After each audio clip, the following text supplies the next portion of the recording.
entering the Mayo experience. Mayo experience. Mayo experience. Mayo experience. Experience. Welcome to the Pat Mayo Experience, presented by DraftKings. Week 4 rankings debate by position. You want a position, you hit the time codes, you figure it out from there. You want to play in the best tournament on DraftKings? Easy stuff. Pat Mayo Experience, DraftKings, Listeners League, $15 to play. 3 max entry, no rake for the entire tournament. All the money stays within the prize pool. The link is now open. It is down in the description. If you're looking for the best tools, be it for betting, DFS, whatever, you want to make your own projections, super easy. You can run 10,000 simulations of any slate in less than 10 seconds. I was going to say less than 5 seconds because that's what it takes for me, but I have really good internet. I don't know about you, but less than 10 seconds for everyone else. runthesims.com/Mayo will get you 10% off the weekly, the monthly, the annual. You can always upgrade after the fact. Highly recommend, if you're serious about winning, that you take a shot on the weekly. runthesims.com/Mayo. Jake Ciely from theathletic.com is on the line. Sir, how are you? I am doing well. I actually even dropped a reference to you in my show that I just did because of, what was it, the human dorch that you said? Oh, yeah. You said that, right? Yeah. I mean, that's a pretty, that's one that's on the table there. That might not even be mine. I don't know, but it's just we were joking about it. There's a layup for that one. There was another one, too.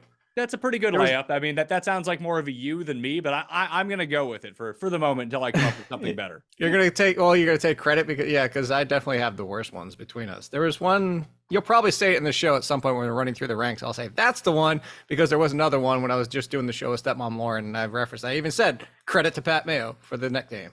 Well, if you want to check out all of the rankings, that's easy stuff. They're all down in the description. You can search them at Pat Mayo, DKNation.com.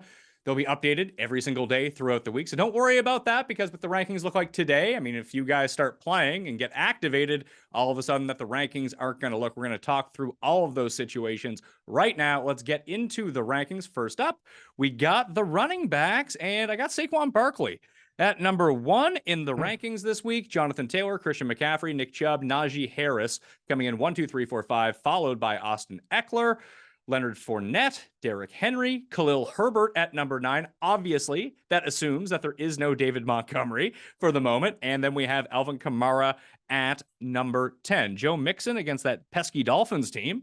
Number 11, Aaron Jones, Cordero Patterson, Jamal Williams, assuming no DeAndre Swift, which is looking more and more like by the moment that he might miss multiple weeks now. Dameon Pierce, James Robinson, Alexander Mattison, assuming no Dalvin Cook, James Conner, Antonio Gibson, and A.J. Dillon at number 20. If you're looking for Ezekiel Elliott, Jake, he is in at number 21. Let's talk about Khalil Herbert to kick things off, because after David Montgomery went down, he was kind of splitting the workload. And then the second half, it was all Herbert all the time. But Montgomery might still play this week, right?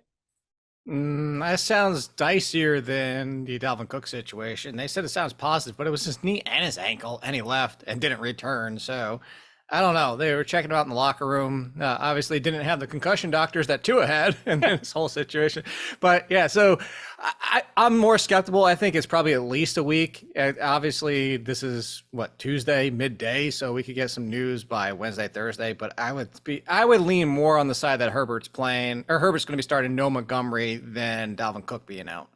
Well, do you think that I have him ranked too highly at number 9 then?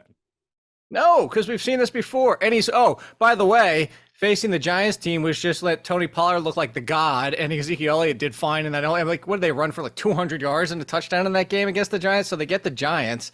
And we've already seen Khalil Herbert last year. We've seen Khalil Herbert, which is why he was one of the top end backups to have, with Jamal Williams, Khalil Herbert, Alexander Mattison, Tony Pollard. There was a very select few, about 5, 6, 7 guys. He's one of them, because we've also seen him be the bell cow and see him get all the work. Sure, Ebner might get some touches, but it's going to be 80% Khalil Herbert, and that's what we like so much about him.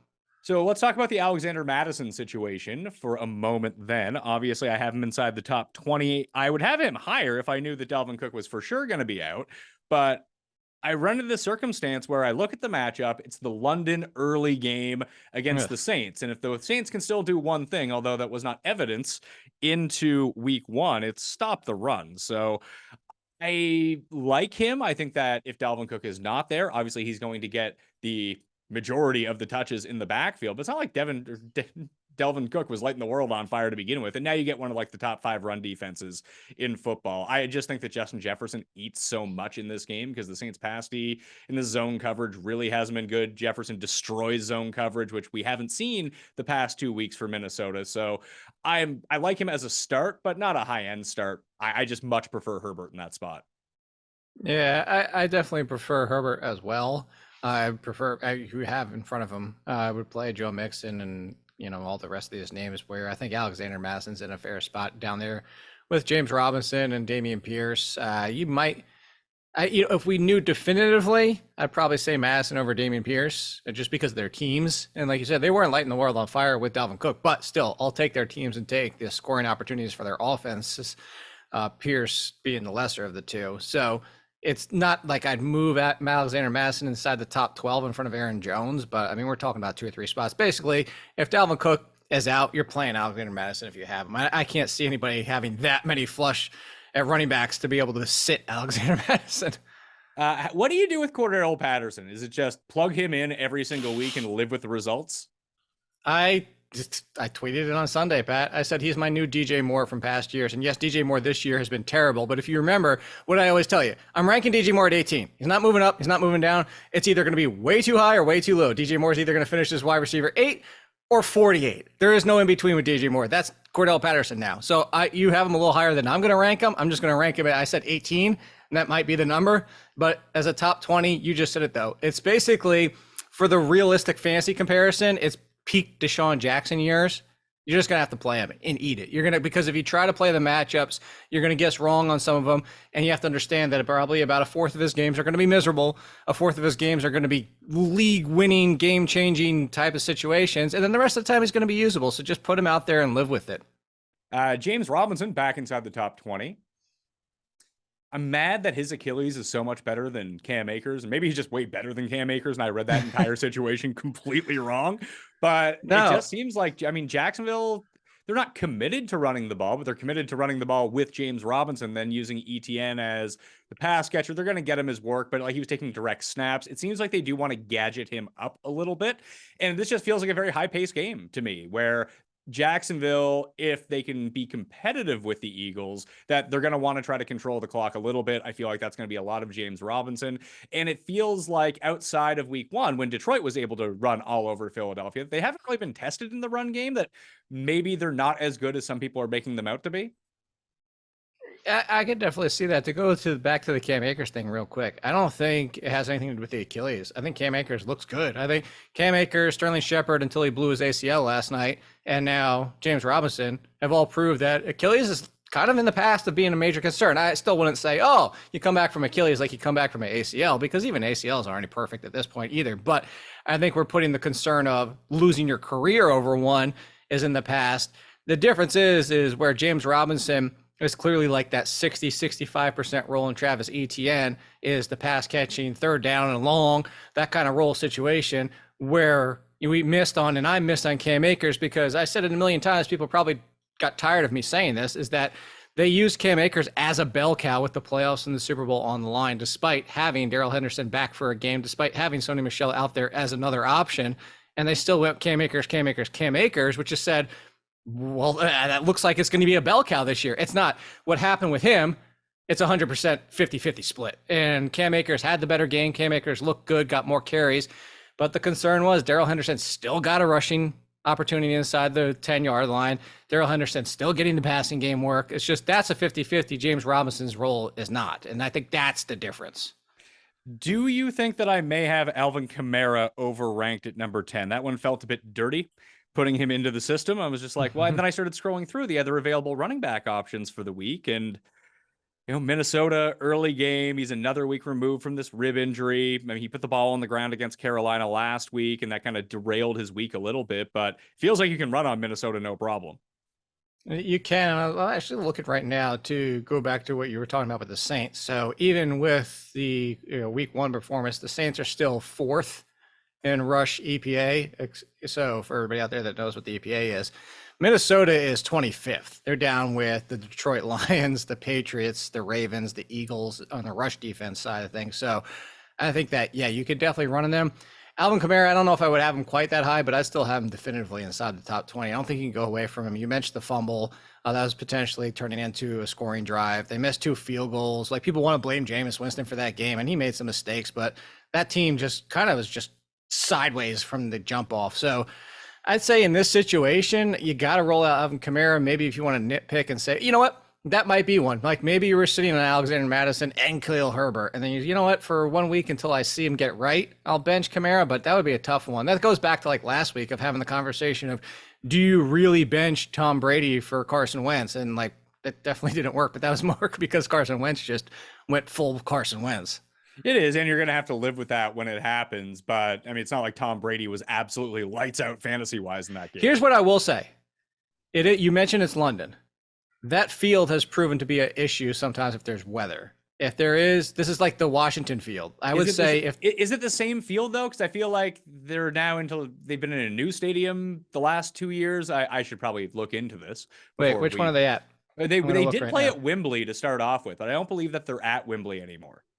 Okay, no, this one's at Tottenham.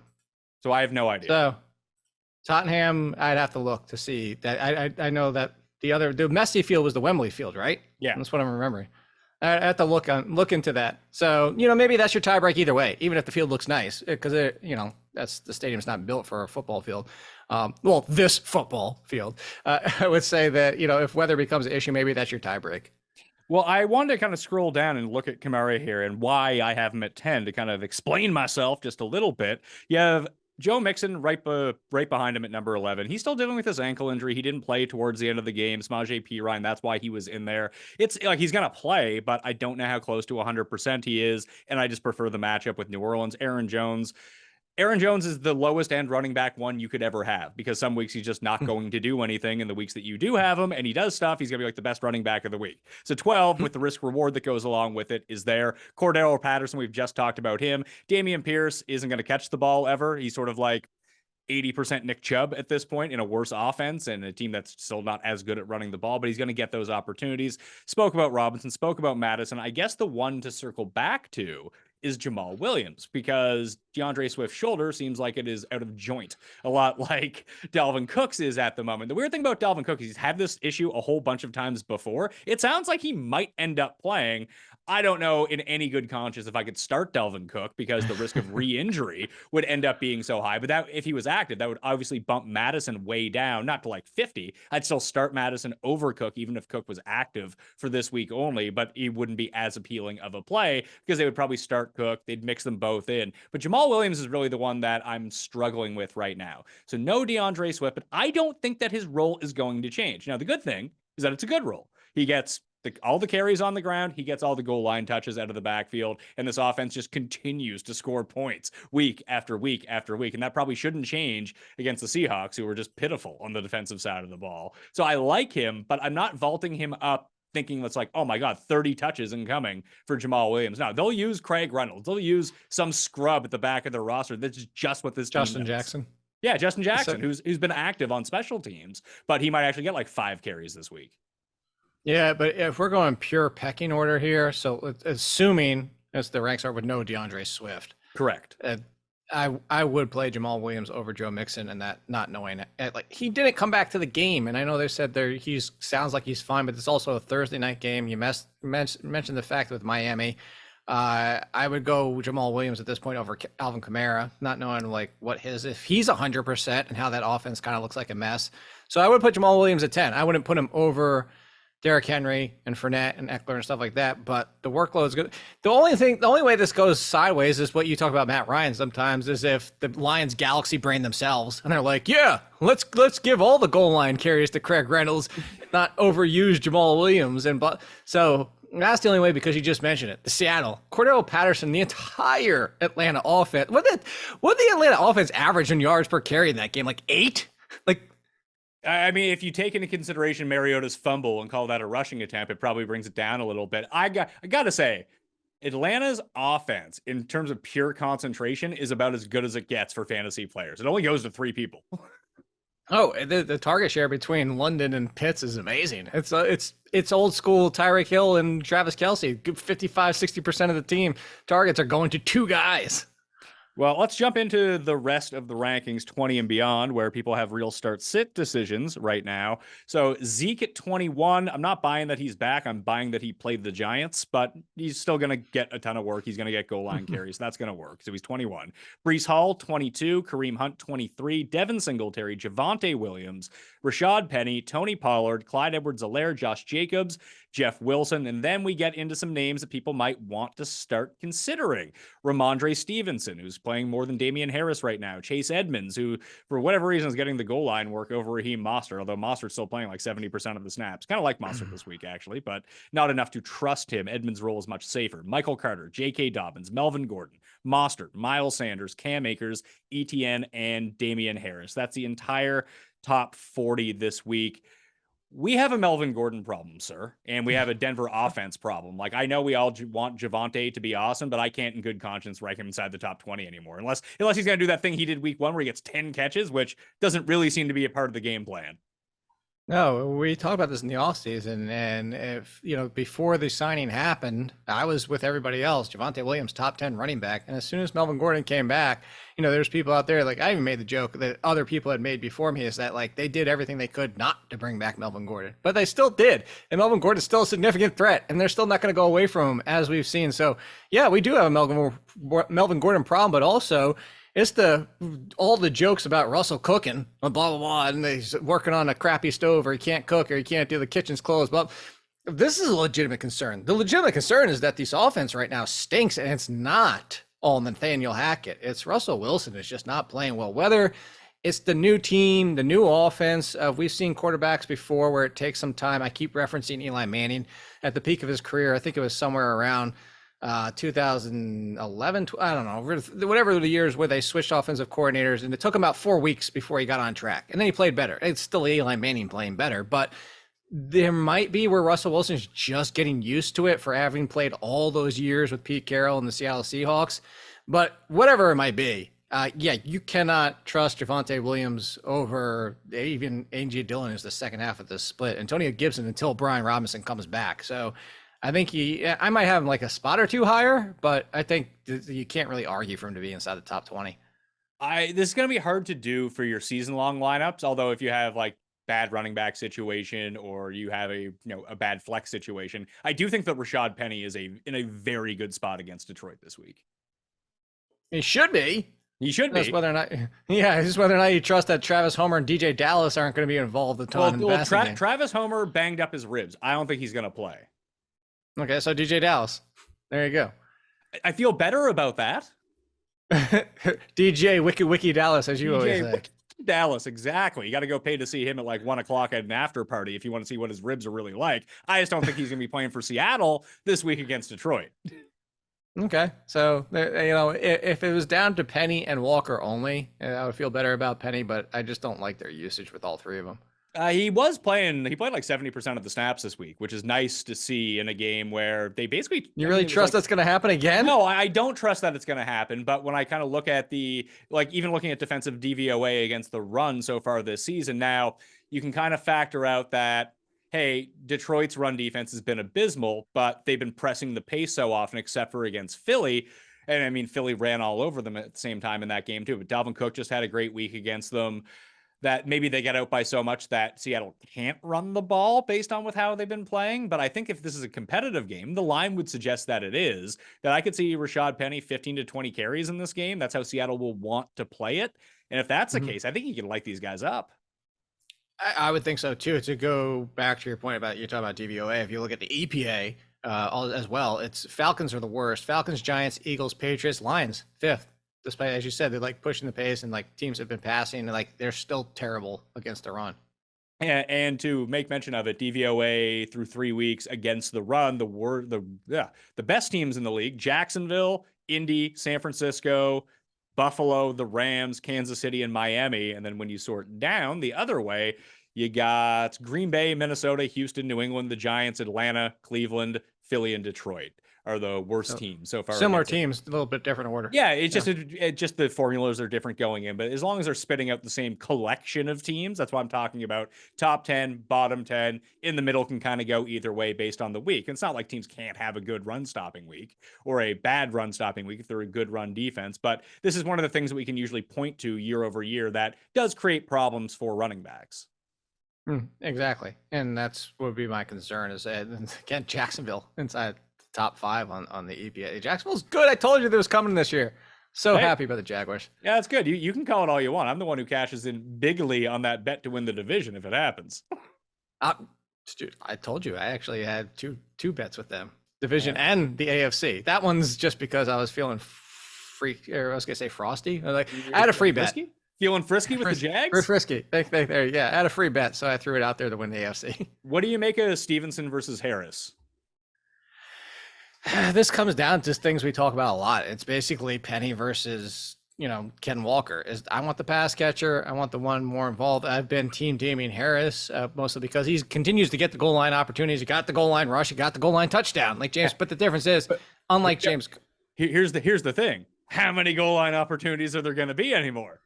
With Brian Hoyer, so I'm going to is that's part of it. And unlike James Conner, it's not 70% in all the goal line work. Leonard Fournette, 70-80% in all the goal line work. It's 50 in the goal line work. So if you're going against Green Bay, not worried about their run defense as mentioned, but I am worried about Brian Hoyer at quarterback. So that's where I kind of draw the line is that's a tough one. So I'll lean towards Ramondre Stevenson, but this could just be a completely blown up offense. This could be just, it doesn't matter. You don't want anybody. All of a sudden we were like, we only want the 2 running backs. This might be now we want nobody.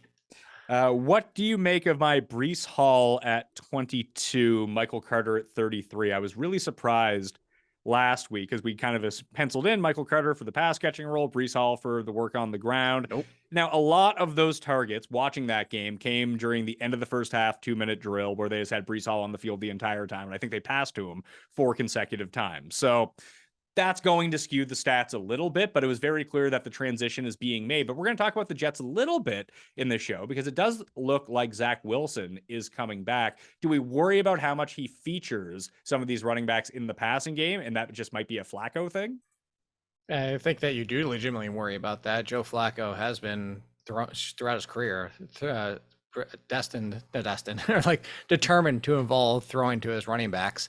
So I think that's the concern too, is that even when you mentioned that the 4 straight and that play and that drive and all that type of stuff, is the full on snap count, even if it was the one drive and you didn't come off the field. The point being is 30 pass snaps for Breece Hall, 26 for Michael Carter. So even if you want to say, let's just take out that drive because the point is it's that close now. It's at least 50-50, which is the concern, as you mentioned. So I mentioned last week that Breece Hall, it looks like they're starting to move towards him slowly, and this is another slow movement. I don't think it's full-on panic time on Michael Carter. I don't think he's going to completely erased from the equation.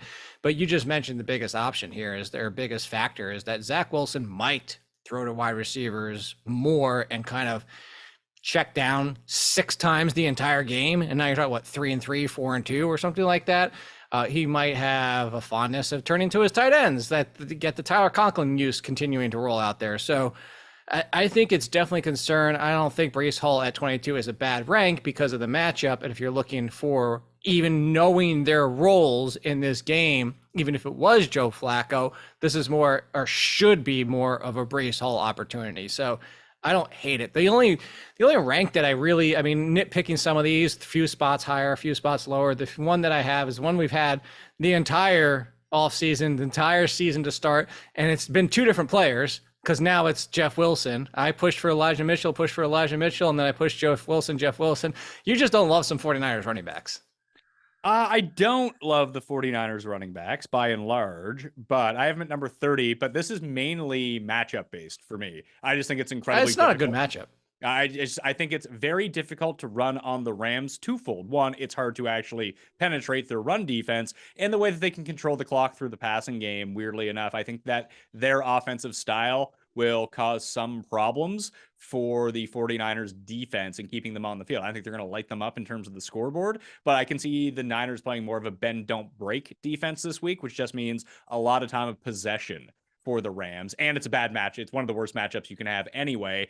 Plus, we have seen Kyle Juszczyk get more and more involved in the passing game over Jeff Wilson. Now, Wilson did fine against the Broncos. That's great and everything, but once you have that pesky Juszczyk stealing targets, stealing a goal line rush or two, it drops his floor to the point where he's a flex to me. He's not a running back too. No, I definitely get it. I just would have him a little bit higher. By the way, to pull it up, to go back real quick, because I do want to bring this up for the Brees Hall thing. I was pulling it up while we were talking about this discussion. It's for basically since Zach Wilson came into the league, the gap isn't as bad as I thought it was. It's only 3 percentage points of Joe Flacco throwing to running backs and Zach Wilson throwing to running backs. Zach Wilson's in the range of Jalen Hurts and Joe Burrow in the 18% range. Okay, so that's not terrifying. The thing I'm more terrified is like the split between Elijah Moore and Garrett Wilson and trying to figure that out, because maybe Elijah Moore is Zach Wilson's guy and he doesn't have the same rapport with Garrett Wilson. Well, Elijah Moore did a lot with Mike White last year too. So, he did, but he still did a ton at the end of the year with Zach Wilson. Sure. And just maybe that's a preference for him, or maybe Garrett Wilson's so much better. That's a really interesting scenario to look at. It's also the Jets' offense. They could score 0 points. So with a moot conversation. Last one I wanted to hit on, though. I have J.K. Dobbins at number 34. Justice Hill played way more than him last week. Lamar is always going to be running himself. I just want to. It feels like J.K. Dobbins is going to be a thing 3 weeks from now, not now. And that goes in line with Inside Injuries was saying that one is they were skeptical of whether or not he was going to start the season. 2, if this was going to be a Saquon Barkley situation, that even if he did start the season in week 1, he wasn't going to be 100% until the end of September. Let's talk about Saquon Barkley from last year.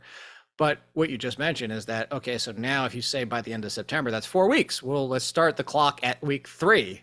That means he shouldn't be 100% until week 6, maybe week 7.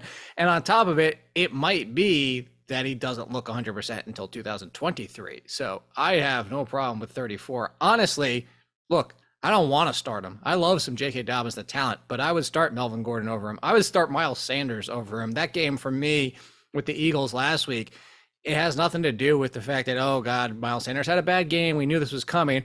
He still got 65, 70% of the work out there. It just was a pass happy game for Jalen Hurts, which is not that's not going to happen every single week. Jacksonville, I actually think, can keep him more in check, that being Jalen Hurts. So I would start Miles Sanders over J.K. Dobbins. I talked about the split with Cam Akers. I might even start Cam Akers. I just don't want, that's the thing, is I don't want to start J.K. Dobbins until I see him look good, and he doesn't look good yet. That's fair. I just hate those two matchups. Jacksonville, as I just mentioned, the number 1 run D so far this season. That's not great for Miles Sanders, who barely scores 2 touchdowns a year, if you need that to kind of break it up a little bit. I guess the case for Melvin would be sort of the opposite of Miles Sanders. He's not going to get all of the work, but his touchdown equity is super high. It is. It surely is. And that's why, I mean, that's part of the reason. And I know that the workload's going to be there. Like, even if Melvin Gordon's still only 50%, it's still potentially more than J.K. Dobbins at 70%. It still might be more touches because of just how these offenses are. Wide receiver rankings for the week. Number 1 comes in at Cooper Kupp, Steph Diggs, Justin Jefferson, Devontae Adams, Jamar Chase. Amon-Ra St. Brown might not play now because of this ankle injury, but I'm choosing to rank him as if he is playing, so I'm playing him. Tyreek and Waddle, 7 and 8. Mike Evans coming back. Number 9, Michael Pittman. Number 10, then it goes Cortland Sutton, the only Bronco who does anything every single week. So that's always nice to see. Nice matchup, too, for him. Amari Cooper at 12, Christian Kirk, CeeDee Lamb. Imagine if he just caught that wide open pass, how big his game would have been on Monday night, and still got there anyway. It's great news for CeeDee Lamb. Devonta Smith, more on him in a second. Terry McLaurin, A.J. Brown, Deebo Samuel, Mike Williams, even with the return of Keenan Allen as is expected. And then you have Marquise Brown at number 20 this week.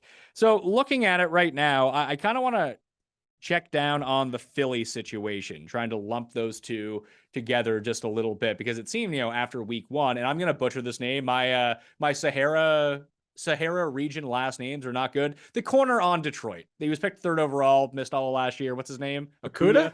What's that? Akuda. Okay, so there, Akuda. There we are. Akuda Matata. He might be a legitimate lockdown corner. He freaking threw Justin Jefferson down to the ground on that one play. Justin Jefferson had 2 catches against him. He covered Devonta Smith week 1, and Devonta Smith had 0 catches. Like, teams are just not throwing at him. So that's why they drafted Akuda. It just took some time. Like, they actually expected this was supposed to be who he was coming out of college. So I'm not ready to anoint him inside of the territory of Patrick Surtain and the Jalen Ramseys of the world, but he's at least outside. He's the club's there, and he's on the door about to be the next one in the door. Yeah, do we have sort of a definitive ranking of corners we want to avoid at this point? Because it seems like we're like this is one spot, fantasy wise, betting wise, doesn't really matter. We're always late to this party. We only realize it a year after it's happened. It's like, oh, I hope this really keeps up. It seems like he's one. JC Horn on Carolina is a real thing.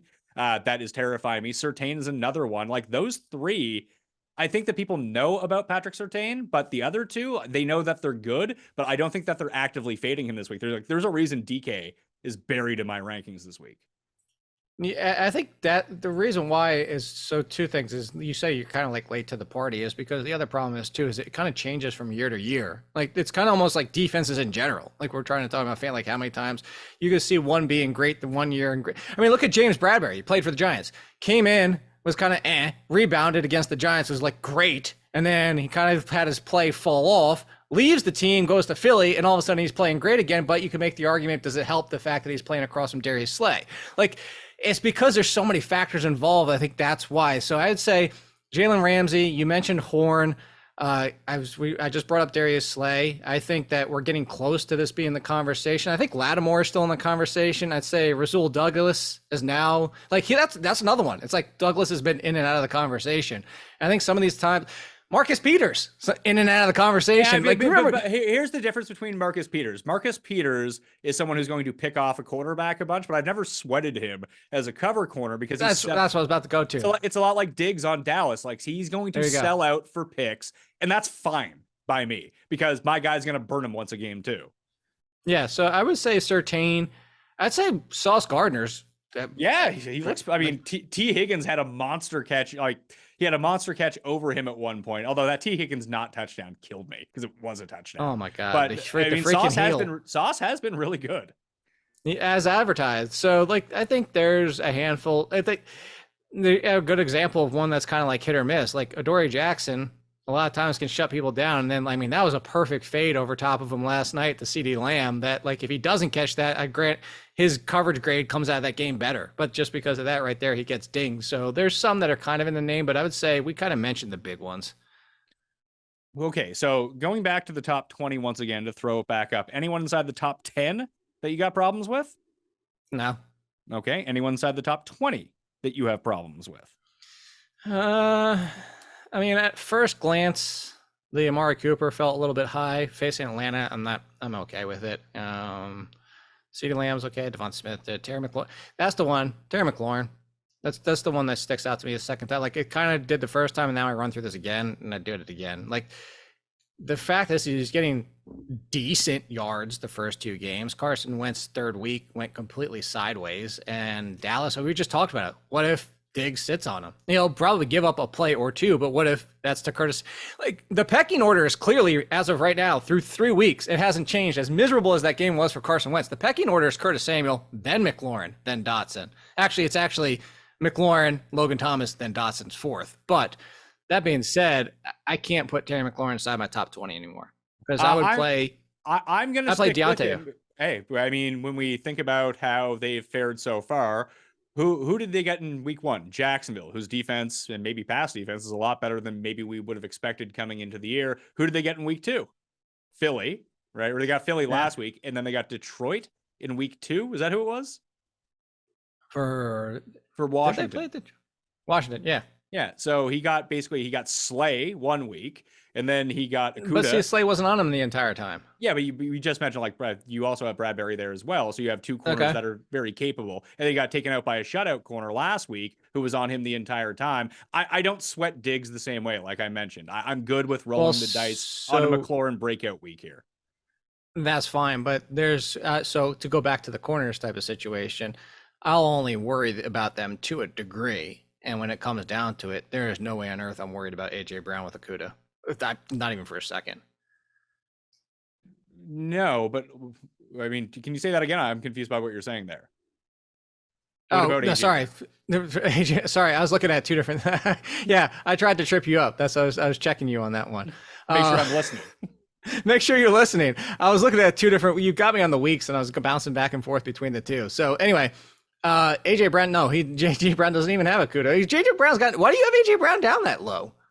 AJ Brown is at. I mean, this is what I talked about to begin the entire segment with. If Akuda covered Devonta Smith week 1, 0 catches. AJ Brown gets all of the targets in that game. In the 2 weeks since, it's been more Devonta Smith in terms of routes, targets per routes, and everything like that. I mean, I don't have him so low. I have him at number 17, and I moved up Smith slightly above him because I think that Smith is going to see more targets in this game.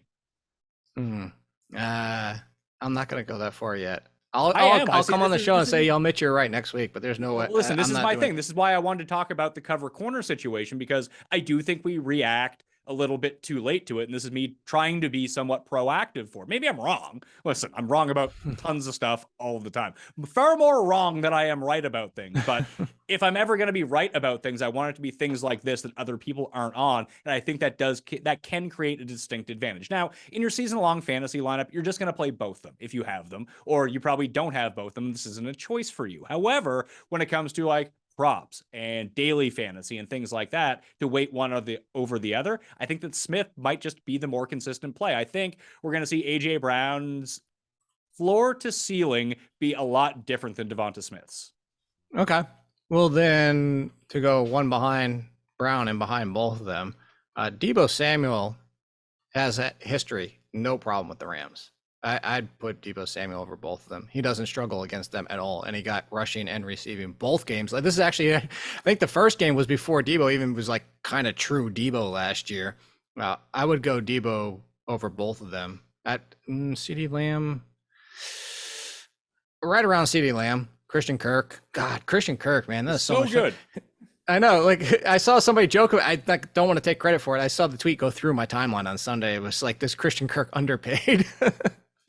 Maybe, based on what we've seen so far this season in terms of what the other guys ended up getting. All my Niners ranks have Trent Williams not playing. Now, if Trent Williams plays, I'm with you. I'm going to move him back up. But that offense was discombobulated the moment he left the game. That's fair. So that's the reasoning behind Deebo at 19 and not up at like 12 and something like that.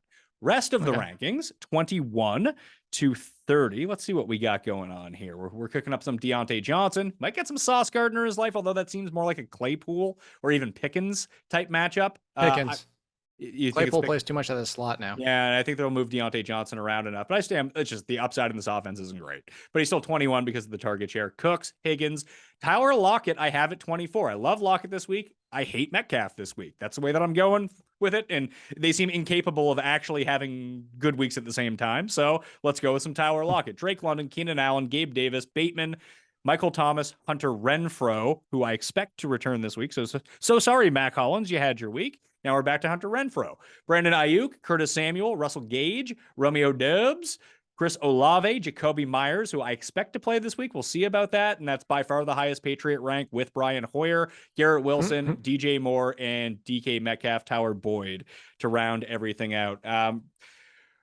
Romeo Doubs might be the answer here to a lot of people's fantasy teams. Now, maybe it's just an overreaction to 1 week. I think that Lazard can get taken out in this game just a little bit, and Doubs can kind of run free. Like, I still think that Lazard long-term for the rest of the season is going to be better, but I think you're going to have these big weeks, and it feels like this can be one of them for Romeo Doubs.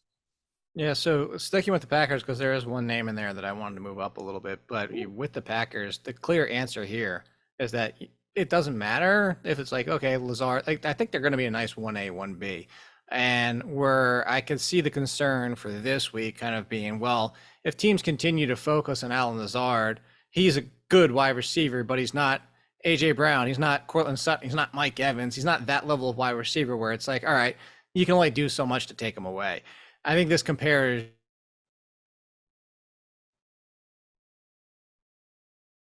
Kyle Pitts, stay with Kyle Pitts, buy low on Kyle Pitts, because Drake London's going to help him. So I think Dobbs is going to help Lazard because, like, let's get some attention away from, like, dude, who are you stopping? It was just Lazard at this point, and Lazard was still doing fine, because the good thing about him, why I was so high on Lazard for this year, is because he actually had more end zone targets than Devontae Adams did last year. So this tells you where Aaron Rodgers is looking.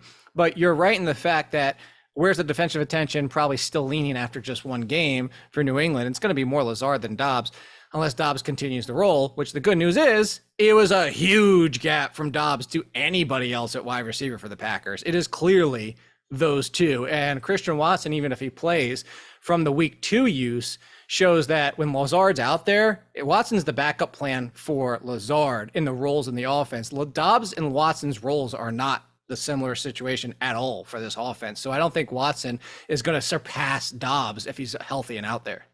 I have Chris Olave at number 35 because I have Michael Thomas playing, although it looks like it might be turf toe for Michael Thomas right now. I know I do have Michael Thomas ranked. I have him ranked at, where the hell did I put him? Number 29. So let's live in a world where Michael Thomas is out for this week. Is Chris Olave a product of late game Jameis Huckachuk, or is he a real thing? Both. It can be both. Why not both? As they say. So I would have Michael Thomas and Olave back to back, just going forward, period. And if there is no Michael Thomas, I could see pushing him a little bit higher, although he is a rookie. And not that Minnesota's got an amazing secondary, obviously, but I think they could give enough attention that you do see rookies will struggle at times. You know, Jamar Chase wasn't perfect last year. Justin Jefferson wasn't perfect as a rookie. So I think there are a little concerns that if there is no Michael Thomas, does Olave kind of get taken out to a degree? So I wouldn't push him too much higher. I would go 29 with Thomas and then Olave 30. And then if Thomas was out, maybe move him up to around Drake London. The one that wasn't even the name. I wanted to push Gabriel Davis up because Gabriel Davis, I know, was kind of hit or miss that game. There was talk heading into that he wasn't 100%. I actually saw Josh Norris was talking about that, like they were hesitant on his prop bets because of that. But the good news is he's got another week of being healthy, and the Baltimore secondary has dudes like me playing out there. This is just, I will play third level wide receivers if possible, if it's the right offense against Baltimore. So I would play Gabe Davis. I love Deontay Johnson. I would play Gabe Davis over Deontay Johnson. So you want me to move him up to number 21? Yeah. Okay. I would. I can do that. I can go Gabe Davis, number 21. Easy stuff. I have the back end of the website. I can make that happen. No problem, Jake. Deal. Done. Just scrolling down a little bit more into the 41 range, Dortch, Lazard, Jarvis Landry, if he plays, he seems more likely to play than Michael Thomas at this point. Elijah Moore, more of a wait and see. Zay Jones, Juju, Jerry Jeudy, Isaiah McKenzie, George Pickens. I have Noah Brown down at 50. That's only because I do think that Gallup will actually play this week. And now we're into a tread water situation of what the hell does Gallup do? How many snaps is he going to play? How does that affect Noah Brown? I don't know is the answer. And I don't think this offense is quite explosive enough that I can take that chance. I don't think so either. I think that's certainly fair. I have no hope for Noah Brown being reliable with Michael Gallup out there. Anyone else on this list that you want to make a case for? Is it Sills to pay the Vills V? Is that your guy now? Now that Sterling Shepard's out for the year? No, because that role is going to get filled by either Wandell or Tony. Not that I want either one of them. That's the thing, and I don't want because even their top two, it's a very limited opportunity on the field because it's like, let's say there's 50 routes in a game, just to throw out a number. So there's 50 routes for the entire team of all the pass plays they run. Even if everybody, including Shepard, let's say the entire team's healthy, it'd be like the leading person still only has 30 of them. Like Daboll's out there rotate. He's running a wide receiver by committee. There are a top two, and it was Shepard and Sills, and Richie James was clearly the three, but he was still rotating in other pieces like Kenny Galladay and all the rest of them. And Richie James was getting to, like I said, work at the slot, and sometimes he would be one of the only two on the field. So no, I don't. It's Daniel Jones. I don't want anything to do with that offense outside of Saquon. And potentially Daniel Jones, because I believe he's 6th in rushing yards, 5th in rushing yards for quarterbacks now. Yeah, that's great, but he's still. But what is he at quarterback? Because he still hasn't thrown anything. That's like true. He's like this is even worse than Jalen Hurts was last year. And like Daniel Jones is he even inside the top 20? I'd say he's very close. He is. He's 20. He's 20. He's one spot behind Baker Mayfield. That's how bad he is. Baker Mayfield with his 2 passes behind the line of scrimmage that went for touchdowns, and then that's his entire year. That's pretty. Yeah. Thank you, Laviska Shenault, for that one. Very nice there. Tight ends for the week, to try to make this one simple. You know who you start at tight end every single week. Like, this shouldn't be a big shocker to anyone. Kelsey, Andrews, Waller, Ertz, Goddard, Pitts, Higbee.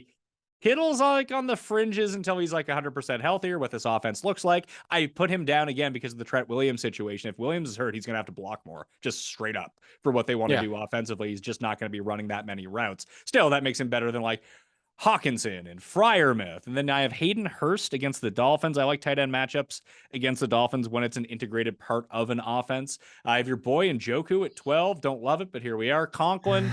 I knew it was Flacco starting, I'd have Conklin higher, but Zach Wilson, I don't know how he's going to feel about that. Evan Ingram, Gerald Everett, Logan Thomas, Bob Tunyon, Dawson Knox, Juwan Johnson, and Isaiah Likely. I thought about ranking up like Irv Smith, Daniel Bellinger, those type of guys, but I mean, I don't want to play them. I'd actually, if I was going to take a shot in the dark, I'd play Likely against this Bills banged up. I just know he's going to be out there so much that if the Bills do try to concentrate with their lack of defensive depth on Mark Andrews, that Isaiah Likely can just get behind this defense. Yeah, I could definitely see that. Would you keep, is this Gerald Everett, knowing that this is the second week in a row of Parham and he runs even more? Yeah. Okay. Then for that, I play Logan Thomas over him. And I play Logan Thomas over Evan Ingram. We just saw what potentially could go wrong for Evan Ingram. Is just Jacoby Myers at tight end. Yeah, but I mean, he caught the touchdown and then he didn't catch the touchdown. Like he gets that, he's a top 5 scoring tight end for the week. So you got me on Njoku. That's always fun to have when he goes off in a primetime spot. For the first time this season, we had 1 of 3 good weeks so far. And even Stefanski said, like, it's going to be very matchup dependent on when he does well. I guess at tight end, that's okay because a big week means so much at tight end, but you're still going to be living with a lot of 2-point weeks with Njoku. Like, don't pretend like he's going to be something now. Oh no, he's definitely not a must start. He's definitely not a like hammer him out there. But I bring it to go back to why I was on Njoku even before this week to say, like, again, I wouldn't put him inside the top 10. There are names that you could lock in there every single week, but and I know last week's game boosted him quite a bit, but he was already inside the top 10 for team target percentage for tight ends, and now he's 6th, only behind Freiermuth, Kelsey, Pitts, Higbee, and Andrews. Andrews is, by the way, 36% of team target percentage for a freaking tight end. Holy crap. The next closest is 23.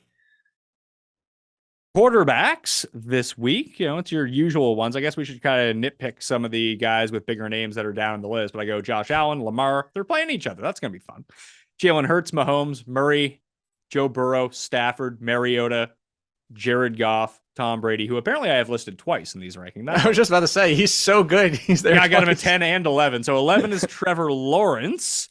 And then who do I have? Jameis, Herbert, Ryan Tannehill, Carson Wentz, Cooper Rush, Aaron Rodgers, Jacoby Brissett, and Russell Wilson is where I'm going with my top 20. That leaves guys like Matt Ryan, Derek Carr, Daniel Jones, Tua, all outside of the conversation right now.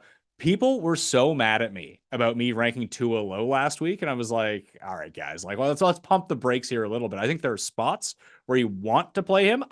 And listen, Waddle and Hill can get him there independently. Like, I have both those guys ranked inside my top 10, but I don't think it's going to be a usual circumstance where both of them go off in the same week like we saw against Baltimore, where you're going to have to start them. That's why they're ranked inside the top 10, but it's usually one has a really good week, one has a mediocre week. That's going to be the usual, I think, for Miami's offense.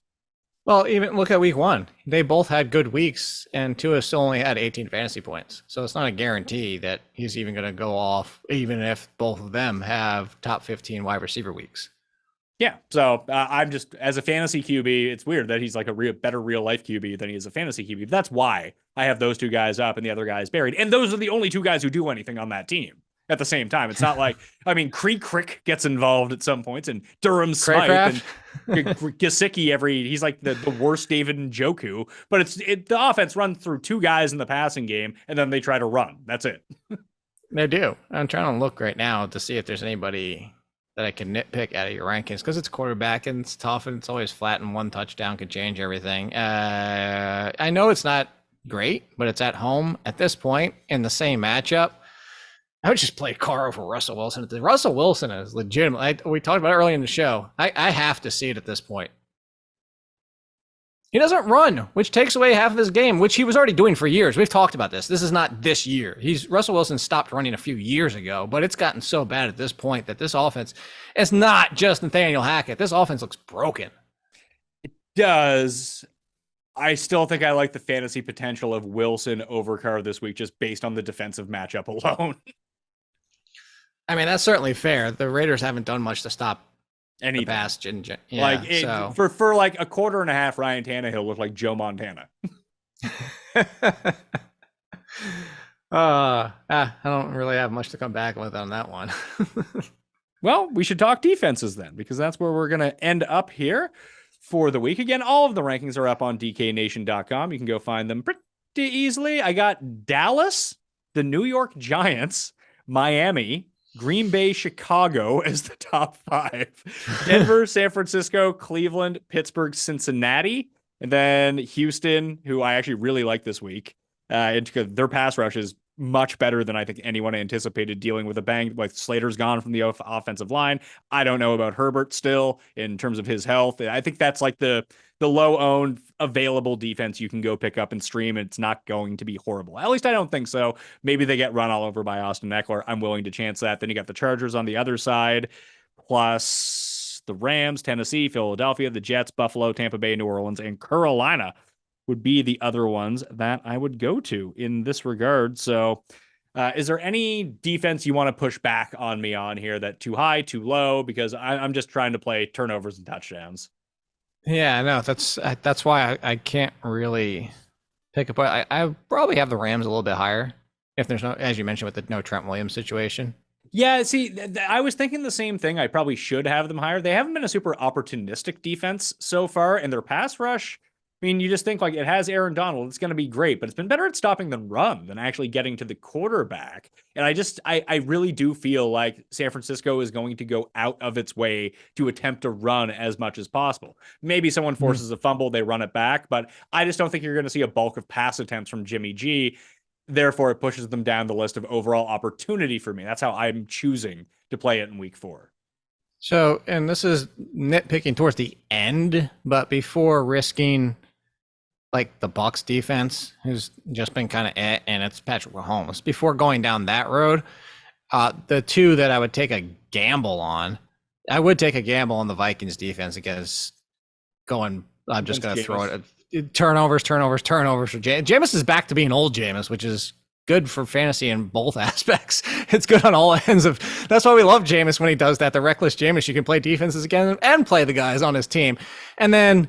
I might be insane, but against Baker, I think I'd roll the dice in Arizona over Tampa Bay. See, I thought the same thing. It's just Carolina doesn't do anything. I was gonna say, he doesn't turn it. What does he have? One interception and one fumble or something like that? They don't throw enough to make anyone fantasy viable. And like their optimal game plan is what they've been doing. They want to hand the ball off to Christian McCaffrey 30 times. Like that's not good. It's not good for opposing fantasy Ds. Yeah. So, well, but at least, Minnesota would be the one that I would take. I'd be interested. They're probably pretty cheap on DraftKings too. Yeah, I actually don't know what their DraftKings price is. No, they're not on DraftKings. They play the London game. You'd have to play them showdown only. Oh yeah, that's why. Ooh, but that might be intriguing. But that play them as your captain. That Chicago Giants game is going to be a hilarious calamity of errors on offense for both teams. It's gonna be so bad. And then you know what the week after that in London is, right? Giants Green Bay.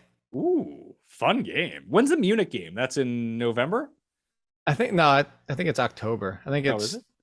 I mean, they should really align that with Oktoberfest and really blow it out. I'll go to Munich if they do it during Oktoberfest. I think it. No, so that's the London game. The weekend of Halloween is Denver at Jacksonville. Oh, great news! I just got a text message that we have power back at our studio. Yes. So I'm sorry we had to shoot this from my home studio again, but starting next week, I think we can do it from over there. So yes, the Halloween game is the third London game, and then November week 10. You were right about that. November 13th is Seattle at Tampa Bay for the Munich game. I just want to check on this quickly because I walked through this on my Sunday show or my Saturday show. If you guys are looking for more like waiver wire analysis, updated rankings, injury report, I release a show on fantasy football picks and bets. The video's up on the YouTube channel, but it's on the fantasy football picks and bets audio feed if you're ever looking for it. I do that on the weekends. Just wanted to walk through just very quickly. Where are we at here? Why am I doing? Wow, come on. Football Outsiders needs to get their like scroll game together. It's so bad. Like I'm trying to like get to the I'm top all of laughing. the page. I stopped using their site because of this year. I got so annoyed with it. It's a bad interface. Like just stop having a drop down menu that covers the entire screen. It's really stupid.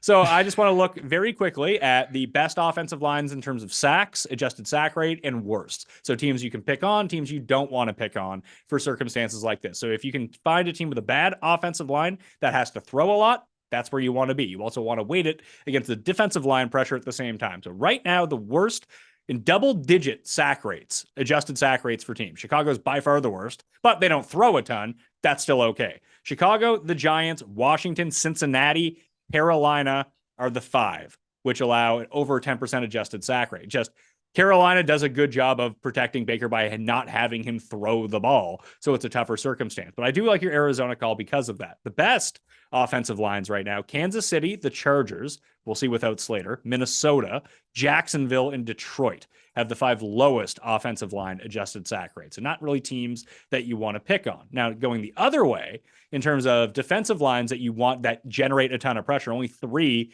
have over a 10% adjusted sack rate. Dallas, Buffalo, and San Francisco. New England and Houston and Tampa are the next 3. Houston, number 5 in adjusted sack rate. So keep that in the back of your mind. So it's going against a good offensive line, but that offensive line might be shaken up a bit based on injuries to both the quarterback and a left tackle. Now, the other way around, teams that just don't allow sacks or don't generate sacks, Arizona, Vegas, the Giants, Indy, and New Orleans. The New Orleans thing is absolutely blowing my mind. Yeah. What? That's interesting. Yeah. They've gotten a sack on just above 4.1% of dropback so far. Did you have, now I know you have the adjusted sack rate, but where was Jacksonville with it, by the way? In terms of defense or offense? Offense allowing, I think they were near the very, they were 4th best. Okay. Because I was looking at, so PFF sack percentage. So this is sack per attempts. 1.8% tied with the Chiefs, the fewest in the league. That's pretty good. Yeah. Only 2 sacks in 3 games is pretty good. Also, they have where are the Jaguars? Oh, but they're 14th in pressure rate allowed. The highest pressure rate allowed, the Giants, 51.6% of the dropbacks, they get pressured. But this is a really interesting scenario, and I mean, this is more of a real life thing about like Cincinnati's offensive line versus Jacksonville's offensive line. 2 offensive lines that were completely rebuilt during the offseason. And is Cincinnati's offensive line bad? We don't know. Joe Burrow just doesn't ever get rid of the ball. So he allows a lot of these sacks to happen where if you see Trevor Lawrence, he's getting the ball out quickly. Like he's feeling the pressure and the ball is gone. So there are 5, for your point here, you can kind of look at it this way too. For your point, there's only 5 teams with a double-digit sack percentage. The Giants, Bears, Commanders, Panthers, and Bengals. The Bengals by far of those teams have the lowest pressure rate allowed, only 31%. That's in line with the Lions, who only get sacked 3.4% of the time because Jared Goff gets rid of it. The Bills, 5%, despite a very similar pressure rate. So to what you're talking about, the real life scenario between the two, is that's why you can kind of see the difference between the numbers. The 2 that line up the best are the Bears and the Giants with how much they allow and how much they get sacked. Yeah, when you have Burrow is trying to force it in there and make plays down the field where the other 2 guys are just like, we'll throw some picks. Who cares? But that's why you see Burrow like that. That's why you saw Burrow at least week 1, especially throw so many picks, because he stood in there, tried to hold on to the ball. And when he wasn't getting sacked, he was getting hit while he threw and then threw a pick. I mean, you can look at it the other way too. This makes sense when you see it. So 2 of the lowest pressure rate teams are the Colts and Rams. 2 of the higher sack rates, Matt Ryan and Matthew Stafford, that stand around. See, this is where we're going in the year 2022, Jake. We're trying to get ahead of the game on some of this stuff, or at least I'm trying to catch up to where people were 8 years ago. Either way, I think it's fascinating to look at, and I do think it's the best way to mine defenses. The one thing that I actually have been good at over like we finished 16th last week. Well, we came 16th. Excellent news. Excellent. Out of like 180, so. Ooh, that's good. That's because I think I had Philly ranked at number 2, and they were the number 1D. That's probably why. Either way, Jake, at All In Kid on Twitter, what you got coming for us at theathletic.com this week? Yeah, waivers are out. Ranks at midnight. Ranks at midnight Tuesday/Wednesday for everybody, including buys and sells and all that type of stuff, and some random thing I feel like ranking this week. And then, of course, all in football Monday, Tuesday, Wednesday. We're giving away the Xbox tomorrow. They're too late to enter, but tomorrow's Too the late to giveaway. enter. Oh, so you should have been like telling me about this. I want to win it. I don't want to win. I told you last week. I don't know what I'd do with an Xbox. I'd probably never take it out of the box. Anyway, that's me. Tune in to All In Sports, just so you can Football. All Sports in is the football. old one. All in football. Sorry, I'm getting all the names of the shows confused. It's like people that still call this the Pat Mayo Hour, although it hasn't been the Pat Mayo Hour in 7 years. But here we are. Anyway, That is a long time ago. You should subscribe to the Pat Mayo Experience on YouTube. Smash the like while you're here. All the rankings are down in the description. Listeners League, runthesims.com/Mayo. All the stuff that I'm pimping, you should go click on. It would really help me out. All right. Thanks to Jake. Thanks to all you for watching. I'm Pat Mayo. I'll see you next time. Pat Mayo Experience! Experience!